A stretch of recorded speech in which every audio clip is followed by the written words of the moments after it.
Yo, what's up Diamond Gang? Gimana nasibnya Los Angeles Lakers, gengs? Oh my god.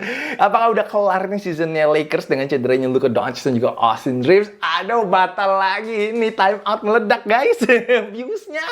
Apa kabar nih views time out? Lu kalau lihat viewsnya time out Lakers kalah langsung nyebur jurang, guys. Kalau menurut gue sih tapi seasonnya Lakers belum kelar lah ya. Gue masih cukup optimis kalau mereka bisa ketemu dengan Houston Rockets in the first round of the NBA playoff. Itu mereka bisa ngelawan sih. Gue bilang ngelawan ya, gue nggak bilang pasti menang, tapi gue bilang ngelawan dan juga mungkin akan menjadi long series nantinya. Dan kalau playoff mulai hari ini, sebenarnya Lakers bisa ketemu Rockets, guys. Tapi sayangnya masih ada 3-4 game lagi, beberapa tim, jadi masih bisa berubah-berubah pastinya untuk posisi playoff-nya. Ya tapi ya gitu, lu menang lawan Rockets, next-nya lawan OKC ya tetap bubar sih. Tetap berat banget ya.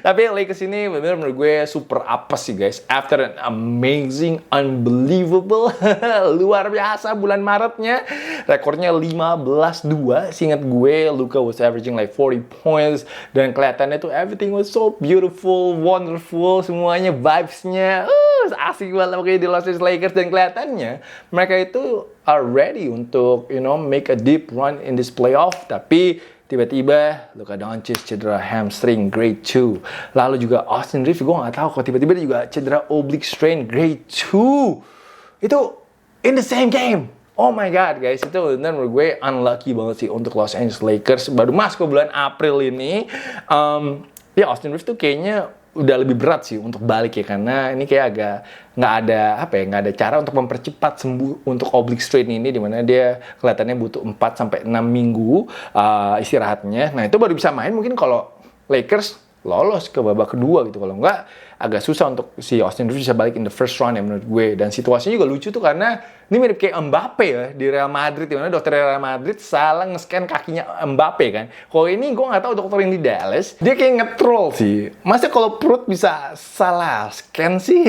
Itu menjadi perbincangan cukup menarik ya antara JJ Redick dan juga wartawan kemarin ini. Tapi kalian bisa lihat lah ya di game yang lawan OKC Thunder itu, ya Luka and Austin Reeves, mereka berdua udah pegang bagian-bagian yang mereka cedera sih waktu itu. Dan memang gue nggak ngerti gimana caranya mereka bisa tetap dapat clearance di babak kedua untuk bermain walaupun gamenya udah beda jauh.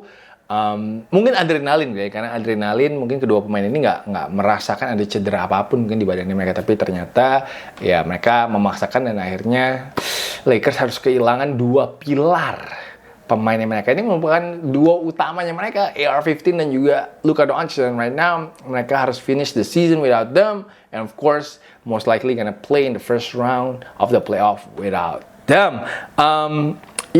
Luka Doncic kali ini kabar terakhirnya dia sudah ada di Spanyol untuk menjalankan a very special treatment, dimana kalau gue baca dia itu akan mungkin suntik stem cell ya guys ya. Jadi ini yang sudah dilakukan oleh beberapa pemain NBA, pemain sepak bola. Ini mereka memang sering banget, biasanya di mana, di Spanyol kali ya, sama Jerman kali ya, yang terkenal tentang stem cell-nya, ataupun juga di Switzerland. Tapi harapannya adalah ini bisa mempercepat proses pemulihan hamstringnya Luka menjadi 3 minggu. 3 minggu itu artinya adalah Luka paling cepat bisa bermain di first round of the playoff, itu game ketiga ataupun game keempat. Jadi playoff itu akan mulai April 19, dan kalau memang Lakers punya kesempatan mungkin bisa melangkah ke second round, I think Luka akan mencoba untuk bermain. Walaupun memang menurut gue nggak tahu explosiveness-nya dia akan seperti apa, kenyamanan hamstringnya akan seperti apa, karena cedera hamstring ini, like I said, is very very tricky dan agak susah sih untuk disembuhkan. Kalau gue jadi Luka, kalau emang nggak worth it untuk main season ini, menurut gue lupakan aja. Bagi Lakers kan nggak yang sebenarnya punya kesempatan juara banget ya, seperti mungkin kayak bulan Maret kemarin itu. Tapi karena dengan Austin Reeves yang juga cedera, itu akan sangat berat sekali menurut gue. Jadi Luka still have a long career. Menurut gue dia harus mikir ke depan sih, mikir panjang sih, jangan terlalu maksain banget untuk balik lagi season ini. Walaupun gue ngerti season ini mungkin aja bisa season terakhirnya LeBron di Lakers. Mungkin ini adalah terakhir kalinya LeBron bisa bawa Lakers deep di playoff, karena kita nggak tahu tahun depan mungkin dia ke Cavaliers, maybe ke Warriors, you never know. Tapi ya menurut gue kalau bisa Luka jangan paksain lah. Jangan dipaksain sih. Dan juga apesnya untuk Luka adalah dia kurang 1 game ya untuk bisa masuk MVP nominees. Tapi sekarang ini setahu gue agentnya dia, Bill Duffy, itu lagi mencoba untuk nego dengan NBA untuk bisa masukin namanya dia lah di MVP nominee katanya, karena ya Luka miss 2 game karena kelahiran putri keduanya ya kalau nggak salah ya. Jadi itu kenapa dia nggak bermain. Jadi semoga aja sih NBA bisa menerima alasan itu sih, karena menurut gue itu valid sih alasannya. Dan Luka sebenarnya memang wajib untuk bisa masuk di MVP nominee, apalagi di 1,5 bulan terakhir. Man, he's been killing the NBA. Like I said last month, dia juga 40 points a game average-nya. Jadi ya gue harapkan sih endingnya nggak sesedih ini sih untuk Luka Doncic dan juga untuk Lakers sih. Tapi ya baru aja 10 hari yang lalu kali ya lawan Cavaliers tuh peak banget tuh vibes-nya Lakers, dimana Luka ngedang 2 tangan ketawa-tawa. Sekarang ini malah udah nggak bisa main guys. Aduh, memang dunia itu berputar sangat cepat sekali ya. Shit. Lakers ini kayak kena curse guys, kayak lagi kena curse Lakers ini asli. Ya sekarang mau nggak mau Opa LeBron harus jadi opsi nomor 1 lagi. Emang susah kayaknya Opa LeBron untuk menghindar untuk tidak menjadi opsi nomor 1 di Lakers. Tapi ya harapannya pasti Lakers berharap juga kepada DeAndre Ayton, lalu juga Marcus Smart, Rui Hachimura, and Luke Kennard untuk bisa membantu LeBron nantinya pasti di bawah playoff dengan pengalamannya mereka. Akan menarik sih untuk melihat bagaimana performance-nya Lakers ke depan ini, strateginya JJ, dan juga pastinya bagaimana fire ataupun juga energinya para pemain Lakers sih di bawah playoff tanpa Luka dan juga Austin Reeves. Main ini mereka kalah dari tim tanking tapi Dallas Mavericks dengan skor 134-128. But what a battle though between the youngest player in the NBA yaitu Cooper Flag dan juga the oldest player in the NBA yaitu LeBron James. Yang menarik fun fact-nya adalah LeBron James sudah main 3 season di NBA, Cooper Flag baru lahir guys. Gokil ya. Tapi Cooper Flag sih main went off guys. 45 points, 8 rebounds, 9 assists. Itu satu game setelah dia nyetak 51 poin lawan si Orlando Magic, and he became the youngest in the NBA untuk bisa mencetak 50 poin. Makin pusing lah yang milih Rookie of the Year. Back-to-back game meledak si Cooper Flag. I think emang udah paling bener adalah co-Rookie of the Year guys, ya nggak? Vote guys. Kalau kalian setuju, komen guys. Co-Rookie of the Year, Conley Paul dan juga Cooper Flag. I think that's only fair menurut gue sih. Dan keren sih tapi melihat pemain termuda di NBA melawan pemain tertua di NBA, dimana LeBron juga solid banget ya kemarin ini dengan 30 points, 15 assist, 9 rebound. Sayang banget tuh kurang 1 rebound untuk bisa triple-double. Tapi kelihatan banget sih LeBron tuh main nggak mau kalah sih sama Cooper Flag. Dimanapun juga dia sempat ngedrive langsung explode for two-handed slam kemarin nih. Ada sekali juga on a fast break dia outrunning si Cooper Flag, man. That was crazy though. Opa-opa outrunning a 19-year-old guys on a transition kemarin ini. But yeah, truly a gift lah untuk LeBron James bisa gitu di umur 41 tahun. LeBron kerja keras sih tapi kemarin dia ada 117 touches guys. Ini merupakan the most touches in a game untuk LeBron James sejak 2021. Selain LeBron dengan menunjukkan juga kemarin Luke Kennard triple-double, 15 points, 16 rebound, dan 11 assist. Luke udah sedewa ini aja masih kalah guys, Lakers guys. Nggak masuk akal anjir.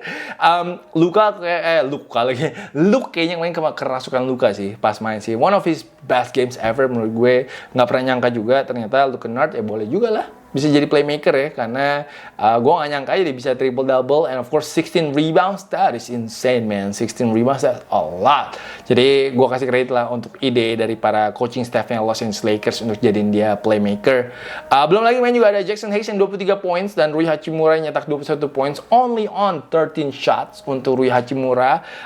Ini momennya Rui banget sih menurut gue untuk bersinar sih, nggak ada Luka, nggak ada AR-15. I think this is his time untuk step up, apalagi dengan mid-range-nya dia otomatis menurut gue. So he has all the tools though. He has all the tools untuk bisa membantu Lakers sih. Tapi yang penting itu konsisten aja menurut gue sih mainnya. Dan JJ harus pintar-pintar juga sih naikin usage rate-nya si Rui Hachimura sih, karena menurut gue ini pemain bagus sih si Rui Hachimura sih, berarti itu dia perlu banyak nembak aja sih untuk Lakers, and maybe juga Jackson Hayes. You never know, maybe dia juga harus nembak lebih banyak lagi ya, dan juga mungkin lebih banyak two-man game dengan LeBron James. Dan ya dua pemain ini bisa jadi kejutan sih menurut gue untuk Lakers nantinya di bawah playoff. But this is a bad loss untuk Lakers karena Dallas kemarin ini berhasil snap dari 14 game losing streak at home. And JJ juga kayak nggak ada adjustment gitu sih. Gue kemarin jarang banget kayak ngeliat si Cooper Flag di trap atau di double team sama Lakers sih, atau perasaan gue aja gue nggak tahu sih, tapi ya I feel like man nggak ada kayak adjustment sama sekali. Belum lagi si Kobe Buffkin jangan dimainin lagi lah. Percaya, setuju dong, nggak dimainin lagi Kobe Buffkin, gila minus 13 dalam 3 menit, minus 14 minus 13 gitu dalam 3 menit, kacau banget sih menurut gue sih. Itu yang bikin kalah dia sih, Yang bikin kalah pas dia ada di lapangan sih menurut gue sih. Tapi jujur gue penasaran besok Lakers akan ketemu dengan OKC Thunder. Gue penasaran fight seperti apa yang mereka bisa put up, apalagi setelah ya lu tau lah main dibantai sama OKC Thunder. Lakers nggak boleh banyak ball watchingnya sih menurut gue sih, main banyak ball watching, tapi mereka harus lebih aktif ya, lebih aktif cutting itu loh yang diperlukan, kayak Rui, LeBron, pemain-pemain lain lah, kayak Vando maybe juga perlu lebih sering cutting sih. Jadi gue punya saran juga sih untuk para fans Lakers. Satu saran para fans Lakers, sekali ini kalau nonton Lakers dibawa happy ya guys. Jangan ada ekspektasi men, karena takutnya nanti malah jadi nontonnya agak stres guys kalau lu ada ekspektasi tentang Lakers setelah Luka dan AR-15 cedera. Karena takut sedih ya, yang sedih juga adalah banyak pemain NBA yang cedera guys sebelum playoff ini. Anthony Edwards, Jaden McDaniels, dan hari ini juga Victor Wembanyama cedera guys, harus keluar dari game San Antonio Spurs. Wemby tadi mengalami bruised ribs setelah bertabrakan di tengah lapangan tadi sama Paul George di saat Spurs mengalahkan Philadelphia 76ers dengan 115-102 skornya. And of course, congratulations kepada Spurs, 60 win season, that's insane. Di tahun ketiganya Wemby. Ya tadi Wemby sebenarnya udah balik lagi ke bench, tapi ya ini mungkin precaution lah ya dari para coaching staff dan juga tim dokternya Spurs yang menyarankan mungkin nggak usah main lagi lah di babak kedua untuk Wemby. Tapi sampai hari ini sampai sekarang ini kita belum tahu update-nya Wemby seberapa parah cederanya. Tapi kalau menurut gue sih kayaknya nggak parah lah, nggak akan parah banget, kayaknya masih bisa main lah satu game lagi untuk mengamankan jadi MVP nominee sih, karena Wemby masih kurang 20 menit ya kayaknya. Kurang 15 atau 20 menit lagi gitu dalam satu game untuk bisa lolos menjadi nomininya MVP. Karena kalau dia nggak lolos, ya udahlah kasih Shea aja. Karena kalau nggak lolos ya udah tinggal Shea sama Jokic sih. Itu dua doang mungkin bisa akan jadi MVP nominee. Itu beneran nggak sih wasit pakai sepatunya Shea? Itu gokil banget sih wasit pakai sepatunya Shea sih. Makanya Shea free throw banyak tuh ya. Bahaya banget itu dari gue lihat. Tapi Wemby sebelum keluar dari game tadi was having a big game dengan 17 points, 5 rebounds dan juga 3 block shots only in 15 minutes. Wemby hopefully akan tetap bisa main lah di satu. Kalau Spurs sisa 3 game ya, jadi hopefully 1 dari 3 game ini dia bisa mainkan sih. Kalau enggak sedih sih, apalagi kalau dia nggak bisa menang Depoy. Defensive Player of the Year itu harusnya udah lock sih, udah lock banget, harusnya yang menang adalah si Wemby sih. Gue jadi Wemby gue paksain sih main sih. 15 menit, 20 menit gue paksain sih. Kalau nggak ada highway robbery man kalau Wemby nggak menang Defensive Player of the Year sih. That's gonna be crazy. Tapi di game tadi juga ada Stephen Castle yang triple-double dengan 19 points, 13 assists, and 11 rebounds. Also Dylan Harper had a good game, nambahin 17 rebounds off the bench. Vibes-nya ini juga asik sih vibes si San Antonio Spurs sekarang ini. Gue juga cannot wait tuh untuk melihat mereka di NBA playoff. And vibesnya juga asik adalah Golden State Warriors. Man, the NBA is so much better when Steph Curry is playing. Setelah miss 27 games, Steph Curry finally back main ini dan juga mulai dari bench ya. Pertama kalinya coming off the bench sejak Maret 2012, men. Sayangnya aja memang endingnya kurang manis, di mana 3-pointnya Steph main ini nggak masuk terakhir. Gue nggak tahu tuh salah si Podziemski apa nggak tuh pasang screen. Harusnya pasang screen, kayak si Draymond manggil dia untuk pasang screen tapi nggak dipasang screen kayaknya. Tapi ya udahlah ya. Akhirnya Rockets menang tipis 117-116 kemarin dari Golden State Warriors. Sengun main yang hits the game winning floater terakhir. Untung si KD nggak maksa ya. Gue kira KD mau nembak ya, sama dia dipassing bolanya ke Sengun. That was a very smart play dari KD. Steph in his comeback kemarin ini lumayan sih menurut gue dengan 29 points in 26 minutes. Itu kelihatannya dia nggak miss anything sih. Man, he was amazing, nembak 3-point. Aduh, enak banget nonton Steph lah pokoknya kemarin ini. Dia sekali juga put KD on skates, lalu floater, di foul sama si Sengun, lalu dikasih shimmy, guys. Oh my god. Kangen gak sih ngeliat Steph kayak gitu? Gue sih bener kangen banget sih.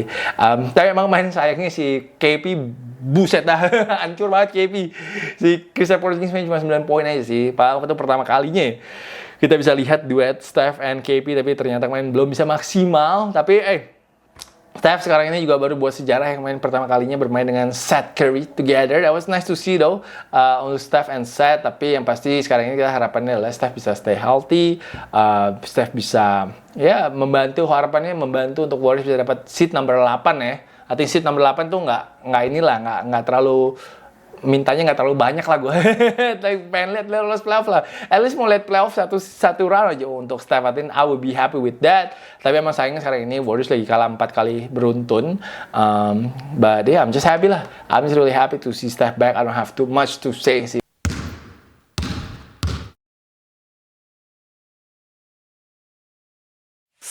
Please join my channel, guys.